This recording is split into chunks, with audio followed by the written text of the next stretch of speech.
Hi, I'm Jonathan, and welcome to First Last Everything, a podcast where I chat to guests about their relationship to technology through their first love, last obsessions, and the piece of tech that meant everything to them.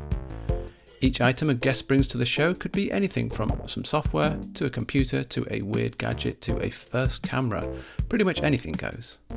This time I'm talking to Andrew Fyfe.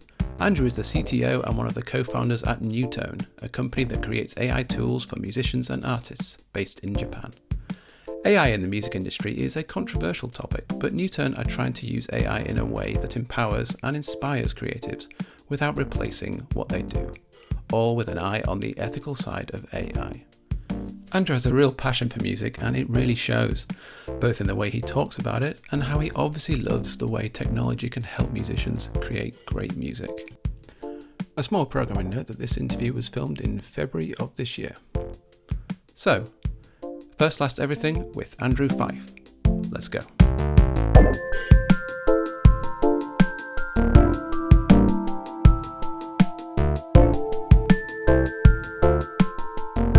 Andrew, thanks for being here. I'm really excited to delve into your choices and talk about all this interesting stuff that you're doing at Neutone. Yeah, no, thanks for having me. I'm super excited to be here. Before we get into that, this podcast is about people's relationships to technology. So I'd like to know, how would you describe your relationship to tech? Is it a good one? I would say it's relatively positive, I think. I've been kind of exploring tech for quite a number of years now. So I think it's mostly positive. But, obviously there's some negative experiences in there as well, usually to do with like code and like fighting in the machine to do what you want. But largely positive. Tech for me, I saw as something that could be an extension of myself in various ways. Like, for me specifically, I was always a very kind of using to be creative and to make, say, music or make artwork. And, I find that very inspiring. So, I've always looked to tech as a tool for creativity, but also, tech is kind of abundant across so many different applications and used for so many things. Creativity is just one.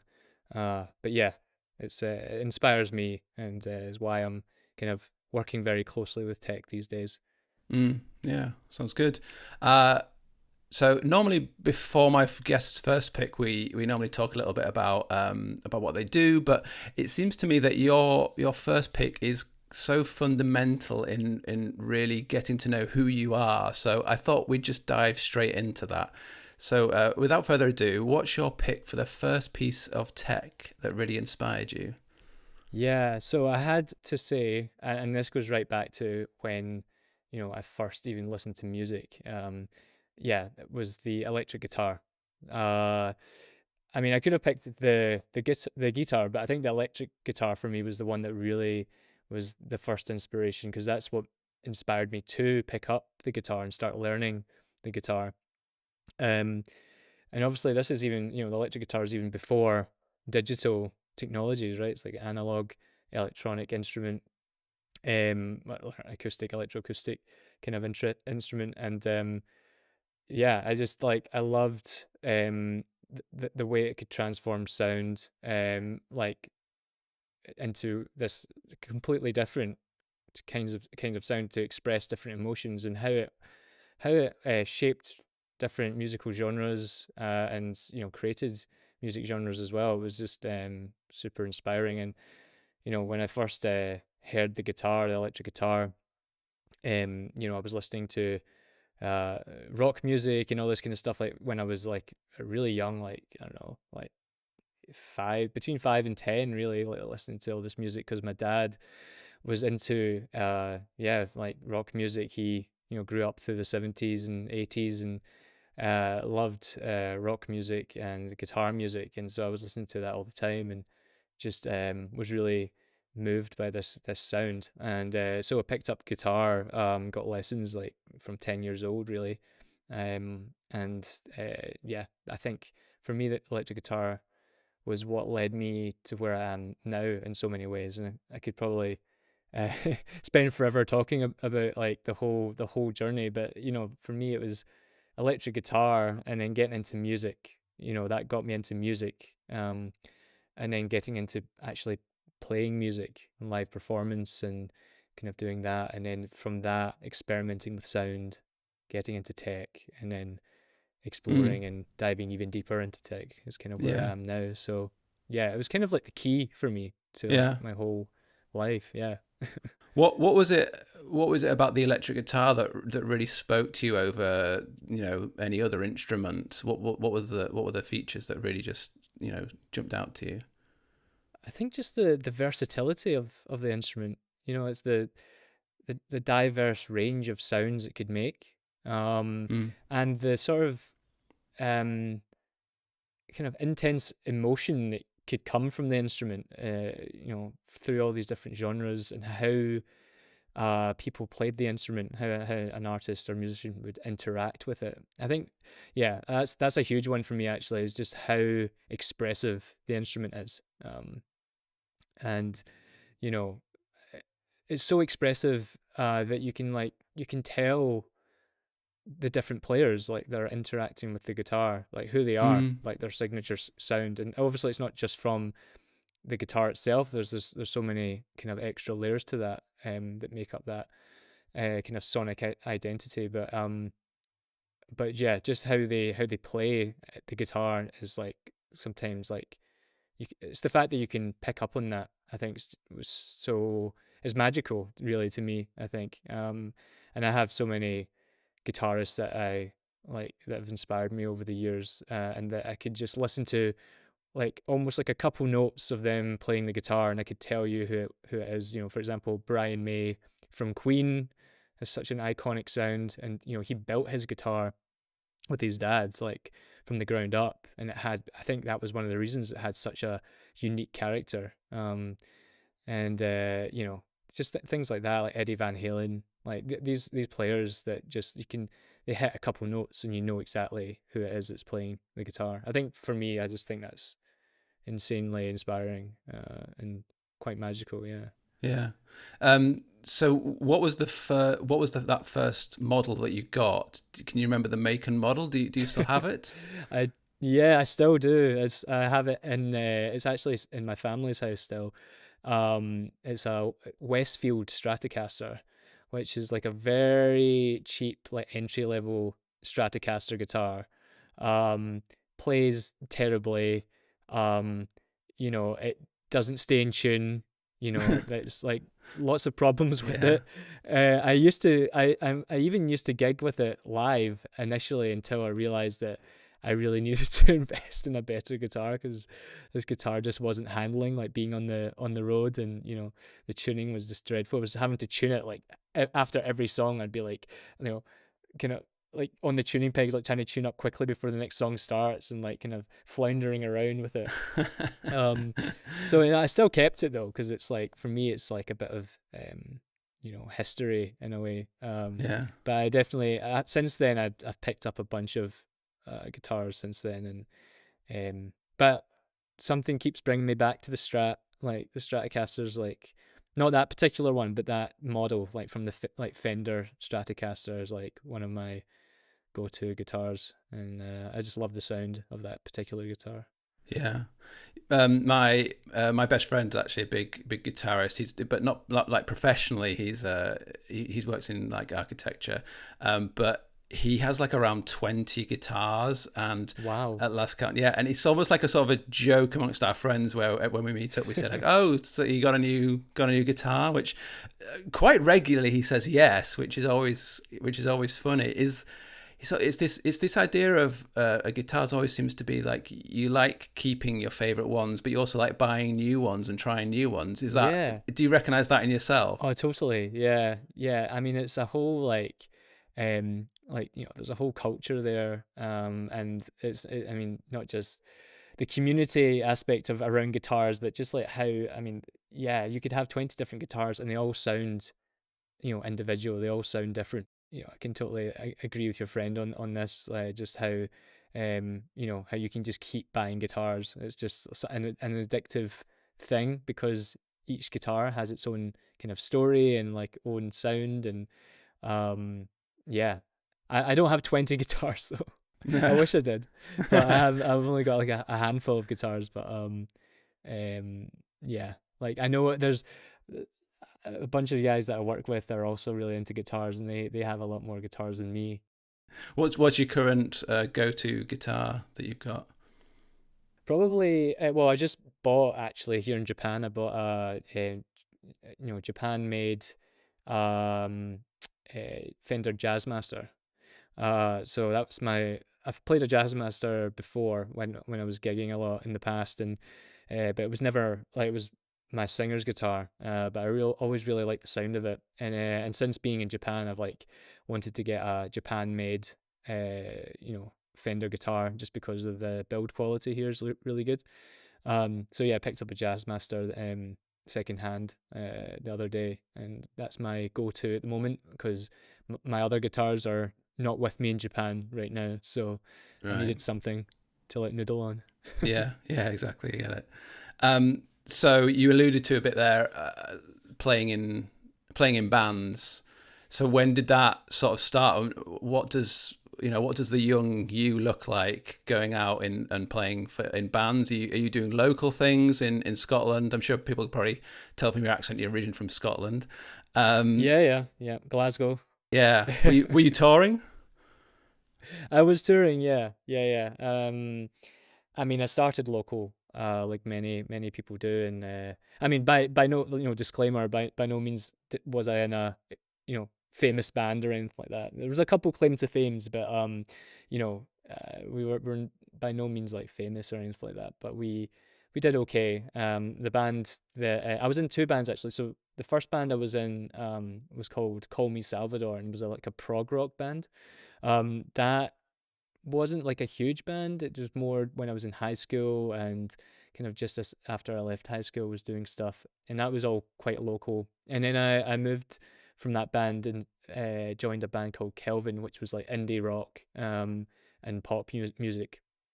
And that band we did okay. We did relatively well. We built a decent kind of fan base over the years, and we toured locally initially, and then we kind of expanded, to the rest of the UK.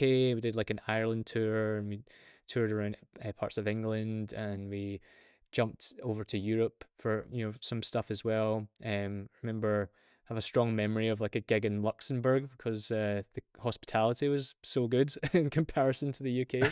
Like this is like an insane rider that we got with like all the food and all the booze. It was like great. But yeah, so we kind of toured around and played all over the place. We never ventured as far as like the US or Asia or anything like that. Unfortunately, but yeah, it was pretty good. But I remember, yeah, like some of the kind of highlight moments was like, so there's a Scottish singer songwriter who kind of exploded maybe like a few or like a handful of years ago. He got really big. His name's Lewis Capaldi, and Oh yeah. back when he was just starting out, he was on the same circuit as us, so we used to do a bunch of gigs with supporting him, and he was supporting us, around Glasgow and Edinburgh and stuff, and around Scotland. Mm. So that was always good. And there was like a few other bands I'm trying to think that we like kind of were on stage with as well. Nothing But Thieves, they're quite a big band now. We used to gig with them.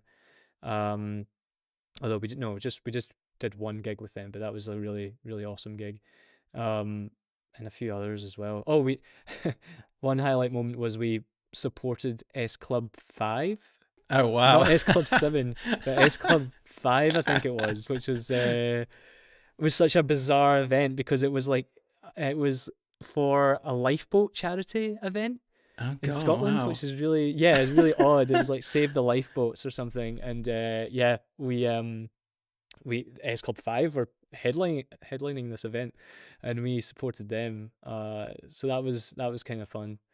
But yeah, so we had some good moments, but it was never enough to, yeah, we didn't continue all the way into like stardom or anything like that, or fame. But Yeah. yeah, I got too into the technology, I think, and kind of moved into that instead. did you have an idea of what you wanted to do in life at that point? Was music the thing that you were like, right, music's the thing I want to do in life? And when did that kind of progress into that intersect between music and like technology? I mean, yeah, I think it was always there since I started getting kind of really into guitar and passionate about like crafting my own kind of unique sound with the guitar. You know, like I started collecting pedals, guitar pedals and amplifiers, and started really kind of digging into like reading all the guitar magazines and like listening to all the interviews and gear rundown, like guitar gear rundowns of like all the major artists and stuff and how they captured or created their sound. And you know, through that I was getting really into music tech, like, you know, equipment, and I was playing around with all these guitar effects and then started playing with like synthesizers and different things like that. Also when we were making music and music production, we had the synths out, we had all these like really cool analog gear, and then started, you know, playing around with you know, digital stuff as well, like plugins and things like that for mixing software. And yeah, it was just a whole world that was like opened up to me at that time. And I just loved it. I loved tinkering like with all this stuff and creating weird sounds and trying to be unique and identifiable somehow with a kind of unique edge, kind of sounding tone. That's the thing. Like within guitar culture, there's this thing, magical word. It's like tone. It's like you know, how'd you get that tone, man? It's like you know, Right. the amalgamation of like all this equipment, to get a very unique sound coming from the guitar. And yeah, like just got really into all that. And then I kind of realized I took some time out like after school to pursue music, and kind of yeah, I was having a great time, but wanted to, I think, study technology more in depth because I started getting so, you know, fascinated by how it all works. Um, so I ended up like going to university to kind of, I found a university course that was like bringing technology and music together. You know, it was actually like how you create the software, how you create the electronic circuits, like all the like techie nerdy stuff that I was getting into. Like I found a great course in Glasgow that I could really get stuck into.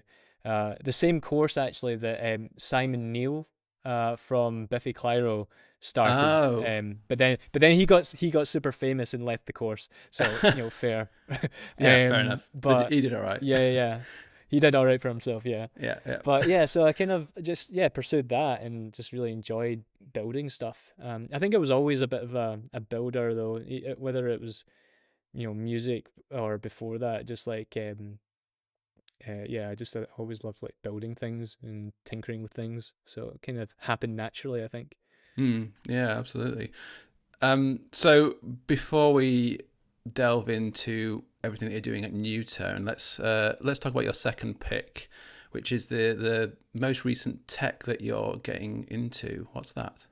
Right. So I mean, this is very specific. I think this one, and it's because I'm very close to close to this particular field and particular, you know, type of product or tool. But you know, the stuff I do is very much close or like involved with audio plugin software that, you know, engineers and musicians, music producers use to mix their music and you know, to explore new sounds and things. And yeah, there's a particular product that I've been really enjoying right now called Beam by Lunacy Audio. And there's the reason I've been enjoying this product so much though is not really because of, I mean, it sounds great. It's like an audio effect software, so it's like a modular audio effects software. So you can imagine Mm. a software plugin that has like different audio effects, so like distortion and like delays and reverbs and like all these like effects that transform your sound in real time. Um, and it allows you to configure all these in different ways. But what I really love about this particular software, because there's lots of plugins and software that does a similar thing, but this one in particular, they've really kind of spent time over the visual aspect as well, like the actual experience of interacting with the software. Um, Yeah, and the you know, interface is nuts. I did some like looking yeah, into this before in prep for the interview, but yeah, it's great. I love the interface. I'm not really the thing I'm ever going to really use, and I was reading and trying to understand exactly what it does, but the UI is really cool. yeah, yeah. And I don't know, because I'm very close to this stuff, like I really appreciate like a good UI. And I think traditionally a lot of this audio software has tried to kind of emulate like visually hardware, right? So like these skeuomorphic Yeah, designs, a lot of plugins have, trying to like look like a rack mounted effect, or a guitar pedal or a synth. And I think that's great to an extent, because people are familiar with that, right? They're familiar, if it's a historical kind of interface, like hardware interface, people are used to knowing how to interact with that. But I think there's a whole new world to explore there in terms of user experience and interaction, especially, we're moving into the era of like VR and XR, and all these, like, into 3D space. So seeing plugins that are start to utilize like 3D space, and kind of almost um sort of present themselves like a video game. I think that's super yeah, inspiring and like really exciting. And I think I'm hoping to see more software like that emerge, because a lot of people in the community, like the developer community specifically, getting kind of interested in trying to spark some more engaging interfaces, and this is definitely one of the directions that seems to be doing pretty well, and definitely inspired my approach to building audio software tools. We obviously brought in a little bit of that as well, but I'll touch on that maybe a bit later. But like, I find that stuff very inspiring, because I think there's a whole new world to explore there in terms of interaction, and making the process of like creating music and music production uh just yeah, really fun and engaging. yeah. So that's why I've been enjoying that particular tool. Yeah. Yeah, excellent. Yeah, like I say, it's a really cool interface. I'll drop a link in the show notes for people to go check out the website and check out some videos. It's great. So that leads us nicely onto Neutone and what you're doing there. Certainly, some of the software you're doing has some great interfaces too, which I've been enjoying checking out. Tell us about Neutone, and particularly I think like the Morpho plugin, and how did you get started with Neutone? Where did it all come from? Yeah, I mean, again, it's quite a long story, but I'll try and find the best bits. But like, I started, um, I mean, right after I finished university, I ended up working at an audio plugin developer company called Krotos Audio. So they're based in Edinburgh, and they build really interesting plugins for sound design, for sound designers. Like, so we had clients that were in studios that were working in Hollywood, mixing music and sound, and they would use our plugins to streamline their workflow and streamline um, getting interesting sound design for movies and also for video games as well. So I got like a lot of experience building plugins during that time, and just also wanted to kind of explore new territory as well. At that point, I got kind of um, presented the opportunity, weirdly, like, again, the kind of odd story, but like, super one of my supervisors from university came to me with a proposal for a PhD. um so I ended up jumping on this idea because I found it really exciting, and the PhD, you know topic was all around AI. And at that time, that was like 5 years ago or something. At that time, AI wasn't like, I mean, AI has been definitely explored a lot now, but it's kind of accelerated a lot within from the time I started my PhD and now. This is pre-Chat GPT, isn't it? Oh yeah. This was pre Chat GPT and all that. You know, but it was like an untapped like area of research really for when it comes to like applying that to audio and music. And so I jumped into this PhD and had a great time just focusing on that. Kind of creating. I was always interested in like trying to create a similar interfaces to what I was used to building in the audio plugin world, but apply but instead of using traditional audio effects, swap that out and use like AI models instead to do some interesting transformations of the sound. Right. So I was exploring a lot of that, and I ended up, I went in between, or during that time, I went to Japan for the first time and got really inspired by, having a great time in Japan. So I ended up pursuing like a placement, a research placement out here where I got the chance. I ended up like finding this company called Cosmo, who were one of the and still probably one of the few companies that were like kind of like an AI creativity lab. They were like applying research to sort of create visual art installations and like creating tools for artists and different things like that. And I found that really exciting. So I reached out to them and got the opportunity to to do a placement with them, applying my research from my PhD to building something kind of interesting at Cosmo.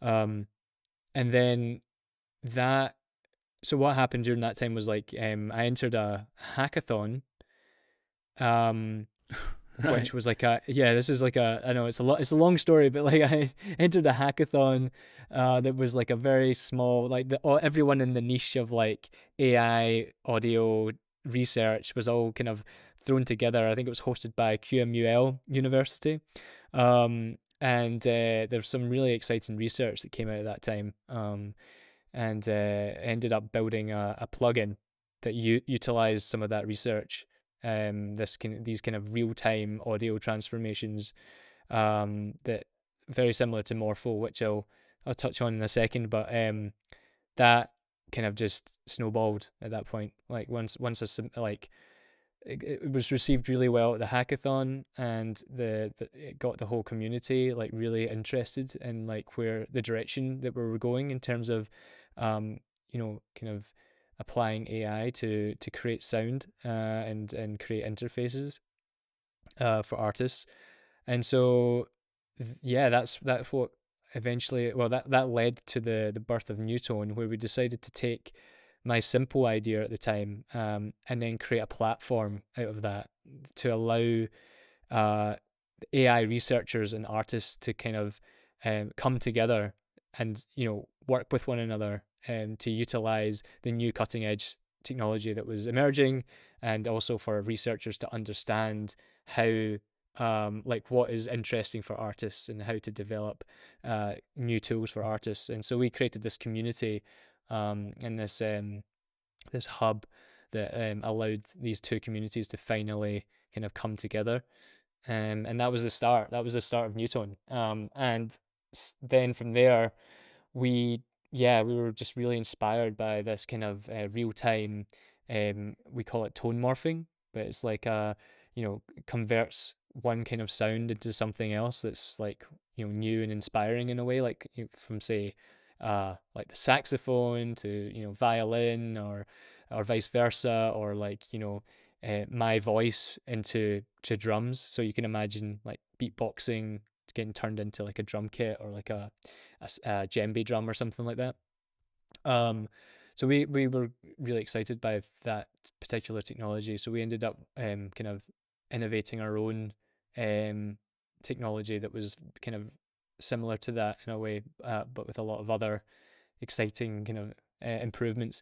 And we built a consumer product around that, and that was Morpho, and we launched it April last year. And since then, it's just been exponential, like excitement around this technology and adoption of this technology by the artist community. So this tool Morpho was like a very much focused on the artists more. It was more about getting this particular technology that was so cutting edge into an interface that was familiar for artists and musicians to use in their creative workflow. And yeah, it's been snowballing kind of ever since, and more artists we've been collaborating with, and yeah, just like really doing really interesting stuff with this technology.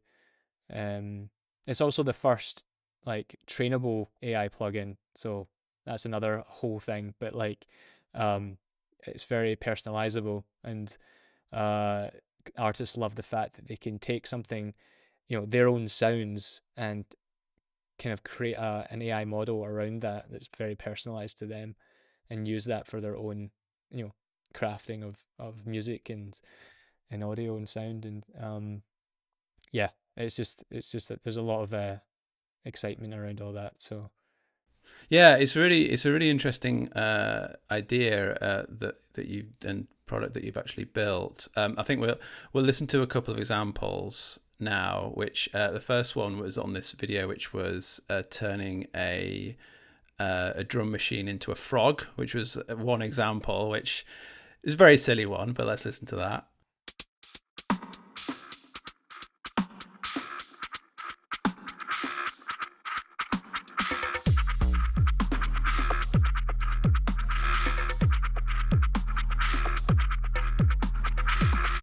And then there's another one which was turning a saxophone into some strings, which is, I think, a perfect example of how this works.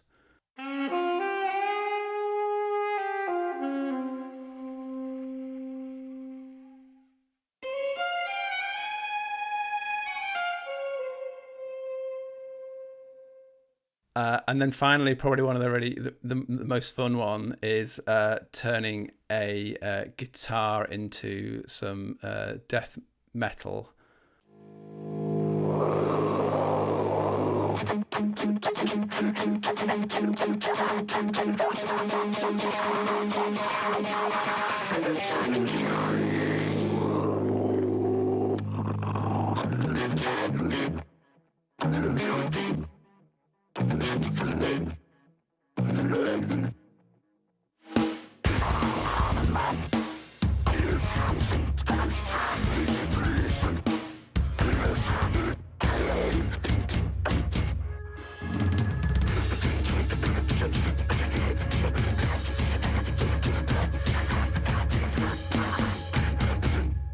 So those are just some examples of what you're doing with Morpho. I think it's definitely worth addressing the I guess the AI-ness of this all, because there are lots of lawsuits flying around between artists and AI companies like Suno and Udio.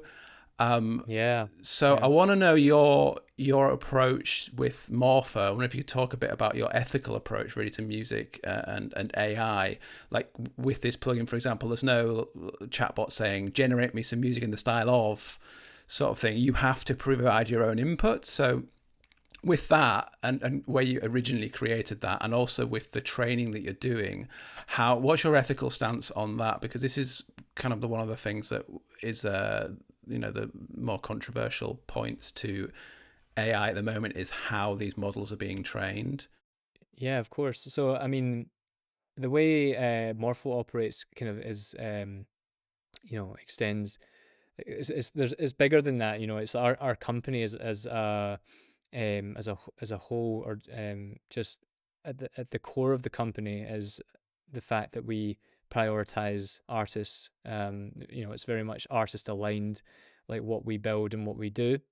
The other thing to kind of explain or stress here is that our Neutone is not about, like, we never want to automate creativity in any shape or form, or automate the music making process. So it's nothing. That's just not uh, you know in our interest at all, or the interest of artists, in my opinion. I mean, the team that I work with, my team are all musicians and artists, and everyone makes music and but wants to and is part of the artistic community. That's just part of their identity essentially, and so that's inherently a part of Newtone's identity. It's a principle that's just would never shift. It's the foundation of the company is to always put the artist first, and we pretty much operate very ethically based on that. So when we're talking about data, for example, for training these AI models, it's always with permission. It's always very transparent to our end user, and it's we never take without permission, and we don't scrape the internet at all for sounds. We actually work very closely with artists to train models with them involved, like human kind of is in the loop, or like in this process. So you're licensing The essentially.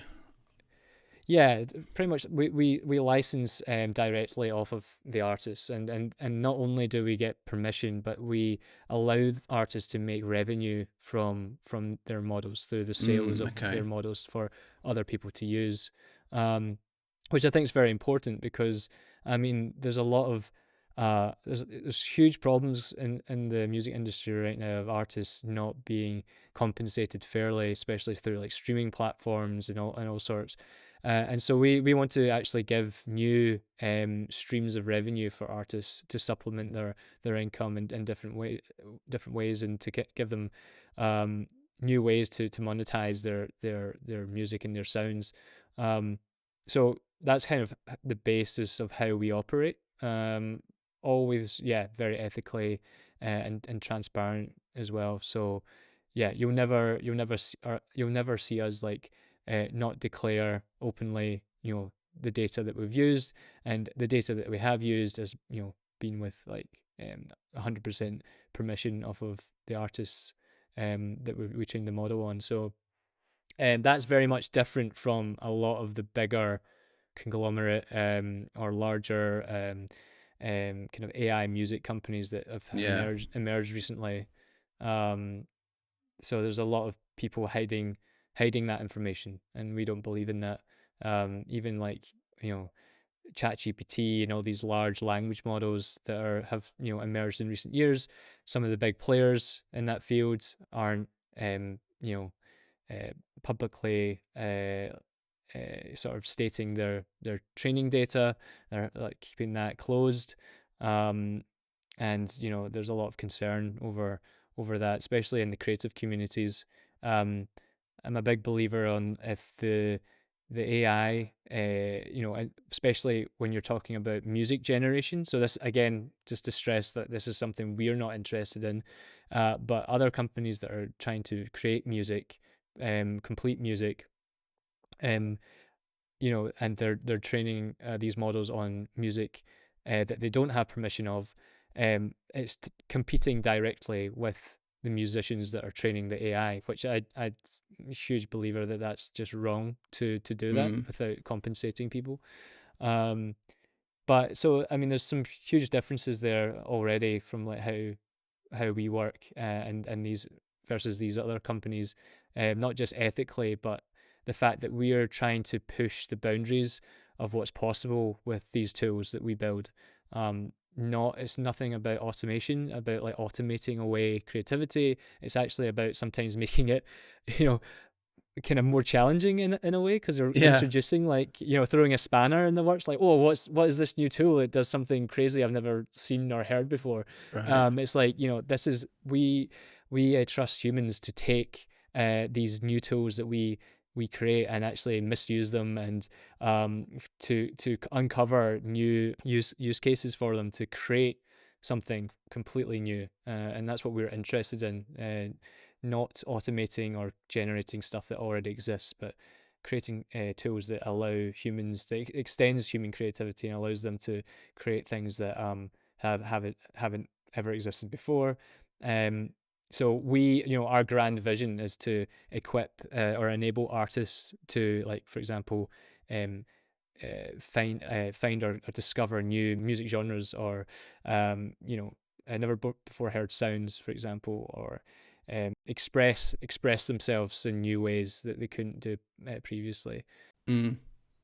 I wonder what your view is on in terms of generation of music. If it's even if it's ethically the models are ethically trained and artists are compensated, is that something that Neutone would ever want to be involved with, or is that just something that's like icky to you personally that you just don't want to be involved with, but other people could do that themselves? I mean, yeah, I'm just not interested in it. I think there's maybe a place for it, especially if it's done ethically. I'm sure there's a place for it.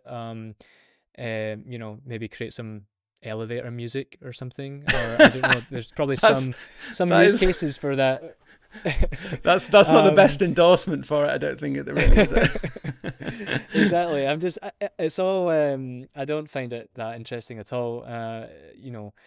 It's also just regurgitating, a lot of the time sounds that already exist and just kind of combining them in different ways, and it Yeah. doesn't really create anything, in my opinion, that's completely new, and doesn't really best serve creators and musicians, especially a lot of these music generation systems. Like you direct them via text, like text input, and I don't know if you've how much time you've spent with like maybe Suno or Udio or these things, but they can give you like a vibe of something from a high level, but actually trying to like be more specific and trying to get that down in words is like very difficult. Like the Yeah. terminology to describe sound is very what's the word, subjective. And Hmm. so I think it's not, in my opinion, text as an interface is kind of boring, in comparison to actually be able to use audio, or have tactile controls and like other things that creators and musicians are used to interacting with that make the process fun. I think text isn't really as fun as that kind Yeah. of way of working, but also I think text is very difficult to actually describe things really well when it comes to sound and music. We have some common words of describe sounds in a way that's a lot like maybe the broad majority might understand, but yeah, I think how we describe and our relationship to sound is very subjective, and I don't think a text interface is really well suited to that. But that's not to say there isn't a purpose for it. Obviously, it exists. If it's done ethically and musicians are compensated fairly, I think there's no reason why it can't remain to exist, because I'm sure there's a place for it. It's just not the interest of Neutone really to automate music making, because we just, as musicians and artists ourselves, don't find that Yeah. fun. Actually, we prioritize the journey, the creative journey, rather than the end result. And like there's uh, there's like a famous quote by a video game composer. I've forgotten his name now. It's kind of escaped me, but he stressed that like if you change the process, you change the outcome, and that's I think a very powerful thing for us to remember, is like if you can create tools that allow humans to change the process, then they're going to get something that changes the outcome and be unique in that way. So we're not interested in skipping that step and automating it all away. Yeah. Yeah. Absolutely. I totally see that. Uh, how do you see AI progressing in like the coming years, especially with regulation or maybe the lack of regulation, questions about its environmental impact, and some about the ethics about like how models are trained and so forth? How do you see Newtone's path through that? What's your sort of your vision for the company going forward? Because it's a rapidly changing landscape, obviously. I mean, like you talked about then about text being not the best input, and I think already we're starting to see that with some of the other products that are out there, is that like they're leaning less towards just a text box as input. It's like, okay, what can we do information can we put into this model rather than just typing a prompt? How do you see Newtone's progress through that in the next few years? Yeah, I mean, there's definitely a few things you highlighted there that we definitely think about a lot. Um, we're quite fortunate in a way that the technology that we're interested in and that we build can all operate on a consumer laptop on their CPU, for example. We again aren't interested in building these huge models that are very GPU intensive and that require hours and hours of training and require huge data sets. Like ginormous data sets. I love these transformer models that are powering the large language models. They require insane amounts of data. All these data centers that are spoiling the planet. Energy consumption is just through the roof. It's just insane. Yeah, that's actually worth highlighting because these models work locally on your devices. So in terms of versus say ChatGPT, which is burning through energy in data centers, this works like on your laptop. I'm sure it uses a fair bit of energy on your laptop, but it's not burning the planet down, is it? Which is very interesting. I guess is that due to the sort of the size of the models themselves because they're very specific. Yeah, I mean, partly. I mean, yeah, in comparison, they're very small models in comparison to these other big, large language models. But just generally, they're tuned for real-time performance, so that keeps them very lightweight. And they need to be, processed really fast.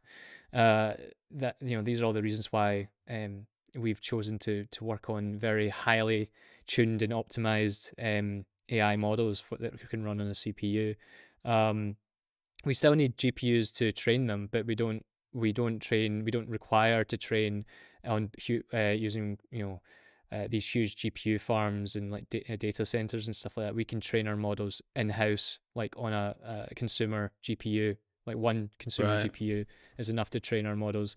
And it's like it's like we do all our training, using very minimal GPUs. And in comparison to these transformers and LLM stuff. And yeah, the amount of energy that they consume when they're deployed, like on through our plugin, like on a consumer laptop, is again very minimal. I mean, we've got our technology running on like iPhone now, like on the CPU on the iPhone. Okay. And we've got it running on like a small embedded device, like a Raspberry Pi, like very small computer. So you could find it in like a whole ton of other kind of hardware interfaces in the future. So it's very, very lightweight. So it's pretty much negligible like energy consumption in comparison to these huge ChatGPT like models. So, but it's interesting though. I think there is something there. So I feel like we're ahead of the curve in a lot of ways, that we kind of saw a bright future for these kinds of models. And even still, like, the fact that our technology runs in the millisecond range, like it can process in milliseconds, like real time. These huge models can't do that. Even the recent stuff from OpenAI, where you speak to the chatbot and all this kind of stuff. Yeah. It takes like a second or a couple of seconds for that to process, and it's going through all these crazy GPUs on a server somewhere and spitting the information back. And ours is like super quick and like really lightweight. It runs on a CPU. So we kind of saw a bright future for that kind of stuff, and we decided to focus on that. Plus, like, artists and musicians, they want to be able to carry their tools around. They want to be able to have their new synthesizer or their pedal or their have their iPhone. I mean, a lot of kind of the younger generation are all making music through like iPad and iPhone and stuff now, which I think's super exciting. And the fact that like you can run stuff like on your phone, you don't need to be connected to the internet and stuff like that. is great. It's like, don't need to wait to send data up into the cloud and wait for all these GPUs to crunch through it and spit back a result. Yeah, the barrier for entry is a lot lower for people to create music these days, and I guess that's running on device also helps with that as well. How do you see Neutone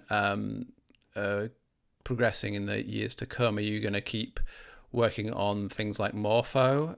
Is there other sort of things you want to try out using AI and things like that? Yeah, I mean, there's a lot of cool stuff. I mean, when it comes to morpho technology, I think that's just like scratching the surface of what's possible. To be honest, I think we've termed this new technology like neurosampling or neurosampling, which is a completely new paradigm of sampling in a way. If you compare it to the traditional approach of like recording, taking audio recordings and splicing sound, splicing up the audio files or the audio recordings, like this is now kind of you're generating sound from the knowledge of this AI model. This AI model has learned characteristics and of a subset of sounds, and then it's actually synthesizing that in real time.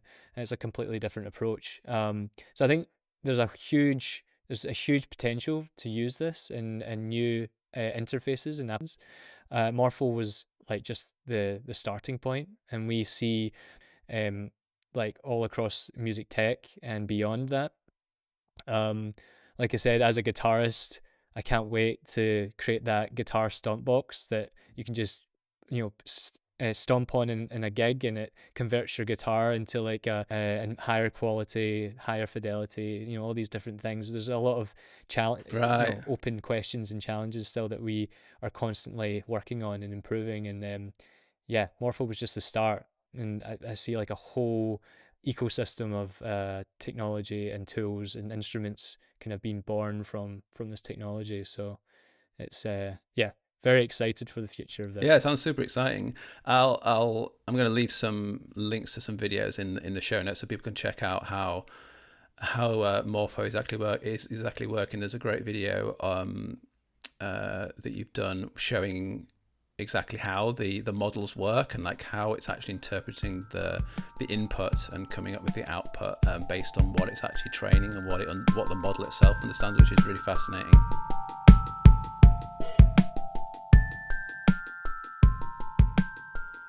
We'll be back in a bit to find out Andrew's everything pick, but this is the part of the show where we take a break to take a look into the past and talk about a piece of technology that you may not have heard of. Weird, ahead of its time, an abject failure or success. Whatever it was certainly something. Announced in January 2010, Apple's iPad was a smash hit, with Apple stores selling out the initial release. Yet, had it not been for this release, we could very well have been talking about another tablet at that exact same time. Introducing the CrunchPad, a 12-inch LCD tablet announced via TechCrunch a whole year earlier. In a manifesto written by co-creator Michael Arrington in 2008 and entitled, "We want a dead simple web tablet for $200. Help us build it," there was a promise of developing a tablet for everyone. Open source, both in the design and the software, it was the exact antithesis of what the iPad came to be. At the time, there were rumours of Apple and Microsoft developing touchscreen tablets, and Arrington and his team were desperate to beat them to it. Arrington worked with the studio Fusion Garage in Singapore to develop prototypes of the CrunchPad throughout 2009, and to spark questions about price and availability, they aimed for a late November 2009 debut. Then, all of a sudden, on November 30th, Fusion Garage informed Arrington that they would be proceeding without him. Fusion Garage announced the debut of the now-named Juju, retailing for a whopping $500 a week later. Claiming shared intellectual property, Arrington filed a lawsuit against them. Despite this, pre-orders went ahead. Then, almost 2 months later, Steve Jobs unveiled the iPad. The Juju hadn't even been released, but surprisingly, Fusion Garage saw a rise in pre-orders, no doubt inspired by the iPad's announcement. Production continued into February, getting closer and closer to the iPad's April release. Fusion Garage announced hardware partnerships and even said the device would support Adobe Flash, something the iPad famously never did. Then came issues with the touch display, finally delaying the release until March 25th, just 1 week before the iPad's release. The rush to launch a touchscreen tablet before Apple and Microsoft had failed. The Juju tablet faded from view and was announced as end of life in November of that year. The idea of a tiny company beating a Goliath like Apple to the punch with a $200 open source tablet seems wild, and had it worked, maybe we would have been looking at a slightly different tablet landscape, but it wasn't to be.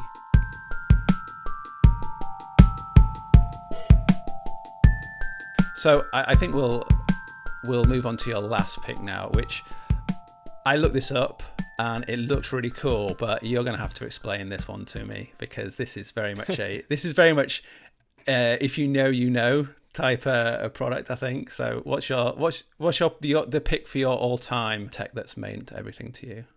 Okay, well, I think I definitely alluded to it a little earlier in the conversation in a few different ways, but yeah, my favorite all-time favorite piece of equipment it has to be my Vox AC30 amplifier, which is a tube analog tube amplifier. So again, pre-digital analog distortion amplifier for guitar, for my electric guitar.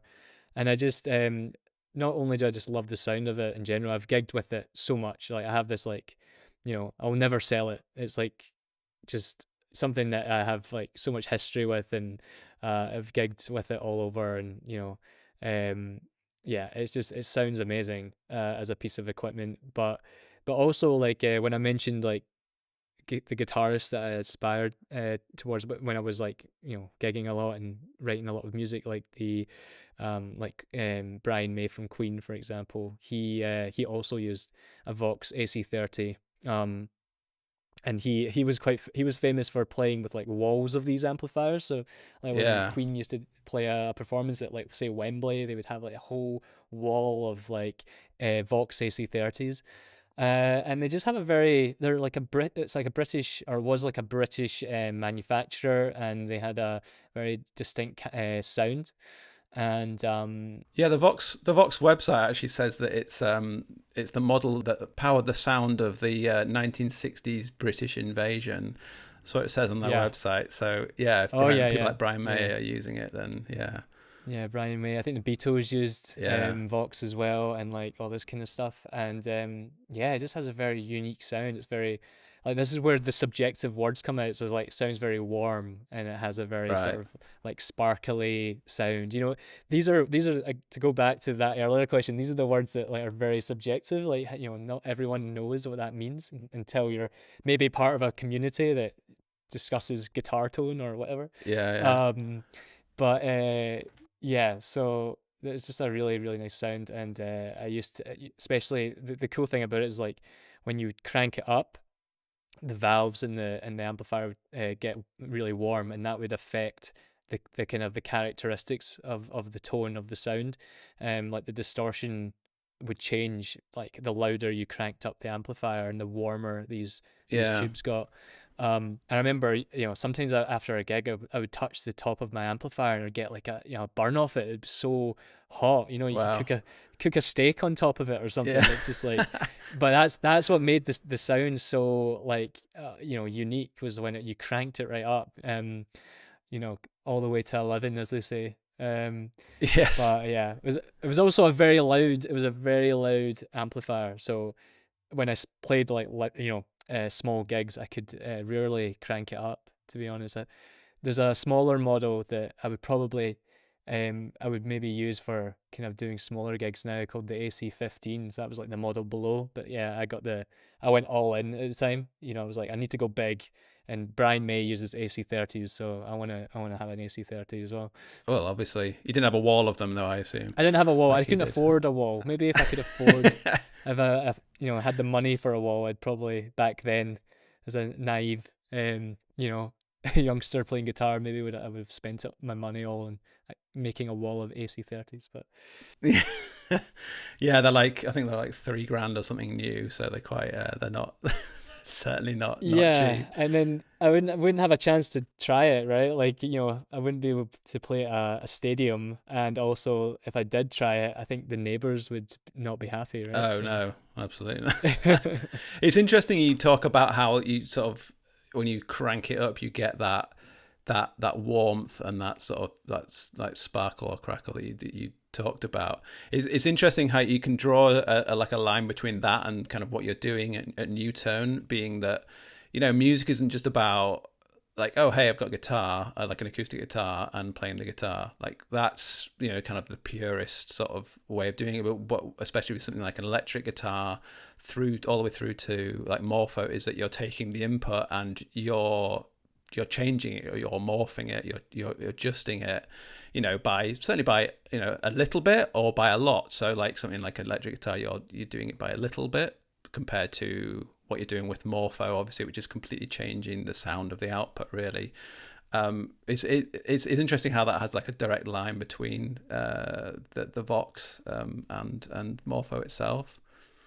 Oh, for sure. And I think that's why I'm so fascinated by this because, like I mentioned earlier, like none of this technology is playing back like samples, like previously recorded sounds. It's synthesizing them from scratch. It's very organic. It's very Mm, dynamic. Like you mentioned there, that dynamic kind of relationship between the player and the device or the equipment, how it reacts as you play it, as you respond, how that responds. This is kind of how our technology also kind of works. It kind of has the same living, breathing, kind of organic behavior where it actually behaves differently and organically, dynamically to how you engage with the technology and what you play through it. How hard you play through it, the sounds of the timbre of your voice or the timbre of the guitar or the instrument, yeah. that all has an effect on how it generates sounds. Um, but it's interesting because the model only knows what it's been trained on, really. It only really knows the characteristics and the timbre of the sounds that it's been trained on. So when you put something else into it, say my voice or a guitar, and you've trained it on drums or choir, it only knows how to recreate that kind of texture and that kind of sound. So you're kind of, yeah. So it's like I don't know, yeah, it's like if I was to play guitar to you and then you were to emulate it with your voice, it's kind of Mm, the same thing. The AI model's just trying to do its best to emulate what it hears in a way. yeah, exactly. Yeah. But that's what also leads to the kind of unknown stuff as well, where it kind of starts to break a little and it starts to, oh, I don't really know how to handle this sound, so here I'm creating this weird like alien texture now here, and like that's where all the fun stuff begins. Yeah, exactly. Yeah, you come across the unexpected sounds, which you end up using that you didn't really expect to. So, Andrew, this has been like a really really interesting chat. Learning about Morpho and everything you're doing at Neutone. It's I found it really fascinating, especially considering what you're doing against, I guess, like the ethics of AI, which I think me personally, sort of, I have certainly issues with some, and I really like what you're doing at Neutone. So, I'm going to drop lots of links in the show notes for people to check out Neutone and discover more about it, because I think it's really worth looking into. But before we go, I want to finish out the podcast on a positive note, which I think we've had a positive note all the way through. But it's always good to Yeah, I think so. I think go out so. on it's always good to go out on a high, especially in the world of tech. These days can be sometimes be a bit too much. So we want to go out on a high note. So I want to ask you about something in tech that's giving you really hope for the future, like something that's making you happy about things to come. I'm gonna exclude you from talking about your own work. Okay, yeah, that's hard, but there are a few things actually recently that are kind of hopeful in some ways, and potentially they have their other challenges that need to be figured out as well. But I think recently we saw the release of DeepSeek R1, DeepSeek being another Mm, kind of chat GPT like LLM AI model. And what that demonstrated was that the technology could achieve the quality and the standard of some of these like the OpenAI, ChatGPT models at a fraction of the cost and a fraction of the compute. And I think that's made everyone. The whole stock market like just crashed Yeah. when that came out. Like across the tech industry, tech sector, like just completely crashed because it just like annihilated everyone's belief that they had to keep scaling and scaling and scaling. And the US government were creating this huge fund of like, what was it, I can't remember, like 50 billion or something crazy. Like I can't remember what it Yeah. was, 500 billion, I think it was something 500 nuts. billion. It was insane. 500 billion, Yeah. yeah, for OpenAI and others to like just create this huge supercomputer that's built on like all these GPUs and scale, just to, destroy the planet, and as they do it. But DeepSeek came from China, kind of disproved all of that, and was like, you don't actually need to scale as aggressively as that. You don't need to actually destroy the planet on all this compute and energy. You can actually, if you're smarter about the engineering and what's actually going on algorithmically, it can actually be a lot more eco-friendly. Not saying Yeah. that it is still eco-friendly right now, but it's a fraction of Yeah. some of the other It's ones. better. But it shows, I think, the trajectory, or like what it kind of projects forward, is that eventually, similar to Neutone in a sense, these AI models will be able to fit on an iPhone.